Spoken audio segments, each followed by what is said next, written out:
Whatto chaps, I'm MagicalMike, and recently I played through Star Wars Jedi Fallen Order and felt like chatting about it.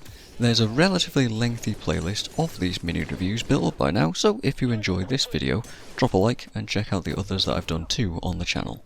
Thanks. The easiest first thing to say about Fallen Order is that it's a Souls-like game. It's not a very astute observation, it's not even all that accurate either, but it gives you a decent sense of things.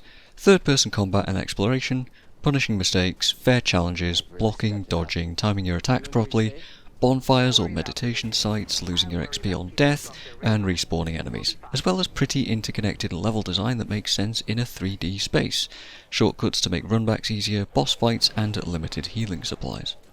So yeah, that is a fair bit, but the main thing that makes me go, it's not truly Souls-like, is that there's no stamina bar on attacking and dodging, so you can spam that all you like. There's only a limited blocking meter to contend with, and frankly I almost forgot that blocking was even a mechanic, because parrying is so much better in every way. It's more fun, and it's more effective. There's also difficulty settings, which affect those parry timings, as well as incoming damage and enemy aggression. Pretty sure I played it on the second highest difficulty setting for what it's worth, but you can change this at any point anyway. Just another major thing that makes this game not Souls-like. Anyway, Fallen Order is technically a metroidvania, but barely, in my opinion. There's the occasional choice of how or where you want to explore, but honestly it's pretty linear for the most part. You'll get a choice of planet to visit early on, and while you can go to Dathomir immediately, you'll be pushed back out fairly quickly in your exploration. Not without a powerful upgrade to have early on, but still. You'll also encounter various other blockages as you travel, indicating that you're missing some upgrades and will need to return later to unlock those things. Shortcuts, progress, secrets, or collectibles are often locked behind these abilities, requiring you to further the story before returning. I really appreciate that collectibles are all cosmetic, by the way. It's super refreshing to not feel like I'm missing out on power by not finding them all, but I did end up going back for everything anyway because it was fun to do so. The in-game 3D map is also super good at showing you how to do all of these things, being easily understandable to navigate, and it even marks points of interest for you to come back to later. Real quick, the story. It's set 5 years after Episode 3, the film, and I believe after the Clone Wars animated series, but I've not actually seen any of that, so I can't really verify. If you have seen the series though, there's apparently quite a few references to it that I had to look up, so you might appreciate those. So there's the whole Jedi in hiding thing, Inquisitors out there blocking Force users from ever being a threat to the Empire, and that whole deal. You play a guy called Cal Kestis, a Padawan in hiding, as an Imperial scrapper, taking apart old ships, when things go awry and you're outed as a Jedi and forced to escape. It's a pretty slow starting sequence, but once you're busted, you get to flail around with your lightsaber and do a whole bunch of typically modern climbing mechanics, while stormtroopers try and blast you away. You even get a shot at fighting a late game boss, only to be swept away by some new companions who you'll be travelling the galaxy with in no time flat, in order to find a holocron containing some important data that the Sith should probably be prevented from having. Cue your relatively typical Star Wars story. Nothing crazy, but it was fun enough just to play with sabers and force powers. The story was just nice overall on top. As you progress, you'll unlock more abilities and force powers, basic stuff like push and pull, but empowered versions later on, lightsaber throwing, combat techniques, and the ability to slow enemies down, and even a double jump towards the end. None of these blew me away, and I often stuck to basic pushes and pulls for the most part in combat, but they do serve their utility anyway. You'll be able to upgrade them in a few ways with XP and a skill tree as well, during meditation at checkpoints. One of my favourites was called Grasping Pull, which allows you to pretty much pull most enemies that aren't massive onto your saber from like a mile away to just one-shot them. It's quite good, it's quite stylish, felt good. But mind you, most of these force powers felt pretty forgettable for me. Yeah, I did use them quite a fair bit, but I honestly didn't need to outside of mostly comedic value.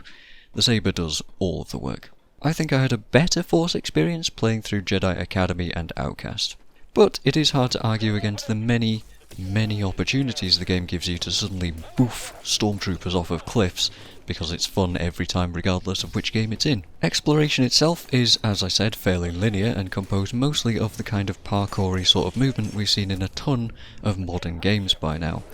Think Tomb Raider stuff, Uncharted, Assassin's Creed, literally any Ubisoft game or anything to do with climbing, jumping, swinging, balancing and generally lateral traversal across walls that have very obvious things to grip onto. Nothing revolutionary, but at least there is a Jedi spin on things this time, allowing you to force pull things to grab mid-air to save yourself, or to push objects around that you can't normally reach. Force slowing a bunch of stuff comes in handy too, so there's a lot of stuff on the first planet that just spins very rapidly or tries to crush you and you can slow things down to help you out. And I do appreciate also holding block to raise your lightsaber actually creates light in dark places. Amazing how few games actually do take advantage of the saber causing light. It is in the name. It's serviceable, it's mostly smooth, with the occasional trip up where the jump won't quite connect properly here and there, but, you know, it's alright. Combat mainly comes down to blocking attacks at the right time, just before they hit, to parry them, and then executing counterattacks on the recoiling enemies. There's also a stance breaking system too, like Sekiro has, if you can keep hitting and parrying things consecutively, which will eventually open up enemies to heavier attacks. You can also block and time quick strikes around stuff too, or slow enemies to crowd control and pick them off, but parrying itself was just much too satisfying to not do constantly. You get a little slowdown effect, a stylish sound effect, and recoil, and a great chance to punish enemies when you do parry them. Sometimes you'll even get a kill animation too if you're lucky. Now there are unblockable and unparryable attacks. When an enemy glows red, you'll have to just dodge these, but it does vary combat up just a little bit, so it's not just spammy. Oh, and don't forget that you do have a saber, and all the troopers think that blasters are a good idea to use in this universe, so just parry a million bolts back in the faces and it never gets old. There's also some other ways to punish enemies too, like say force pushing a rocket or a grenade back at those troops, pulling one to a frozen blaster bolt Kylo Ren style, hacking droids to help you, or generally using the environment to your advantage. A good example of that, and my absolute favourite thing that was set up in the game, was pushing an astromech droid at enemies and hearing it do the classic R2 scream as it threw through the air. Absolutely magical. Proper Star Wars stuff, that. Relatively early on, you'll get a double blade for your saber, which will mix up your fighting styles. Supposedly it's made for better group combat, but it never really made much difference for me personally. More of a style choice, and I just switched it up randomly for alternate animations. Being able to customise parts of it also was more style over substance, since the hilt is generally small on your character, so you don't really get to see it much, but it is in cutscenes quite a fair bit, so it was quite neat to see that my choices do actually affect things a little bit. Also, saber colours are always fun to play with for some really base reason. Old school cyan or green are best, if you ask me. Some of the most peak quality Star Warsing for me was found on Kashyyyk. Several sequences were great there, liberating the Wookiees, stealing an AT-AT or an AT-AT, I don't know which one's correct, whatever, climbing and swinging around the trees and facilities, and mixing combat with fluid exploration. Just good stuff. Incredible scenery when climbing the massive tree, by the way, and a ton of great music throughout the whole game. In fact, just sound in general is really, really damn good in Star Wars games. The moment that had me nodding and saying, yep, this is a proper Star Wars sequence, was sliding down a huge slope, watching an Imperial ship duke it out with me and a huge creature, with everything exploding around me, blaster sounds all round all over the place, absolute chaos unfolding, just good fun, good Star Wars stuff. And it even ended with a chunky boss fight too. Another thing that had quite a bit of detail in it was dialogue from enemies, which I ended up enjoying quite a fair bit. Imperial security droids are very polite and descriptive of exactly how they're currently beating you up. Troopers have hilarious conversations that are very tongue-in-cheek about how rubbish they are, often complaining about their own aim or blaming it on bad equipment and all sorts of stuff like that. If you're not spotted yet, go and have a listen to the stuff that they have to talk about. And they'll carry on yelling about stuff in combat as well. They'll start out confident if they're in a group, but will quickly falter, freak out, and then try surrendering and all sorts of silly other things too. If they ever manage to hit you, they'll gloat about it, or they'll act surprised that that actually somehow worked against a Jedi, rightly so. The enemy variety is a little bit weak though. Troopers are mostly just a few different variations of weapons and are mostly fodder, with Purge troops are the only real ones that stand out and do put up proper fights, but even they can be thrown off cliffs.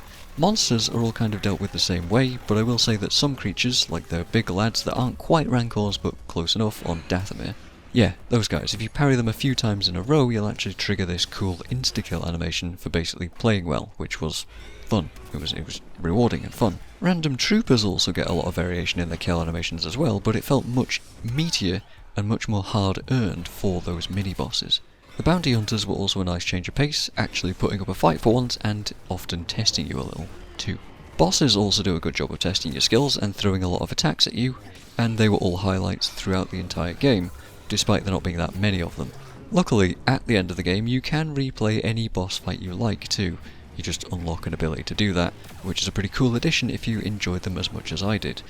Speaking of replaying things, there is a ton of opportunity and reason to do backtracking actually throughout the game, so you're never locked out of stuff, but getting back into those tombs is a chore without fast travel. Like I said, if you want to backtrack, it's there, it's not forced, you don't have to do it, but you know, if you have problems with it, you don't have to. Unskippable cutscenes were also a bad design choice. While they're good and lengthy the first time through, you might not care on repeat playthroughs, and giving us the option to skip is always the better decision in games.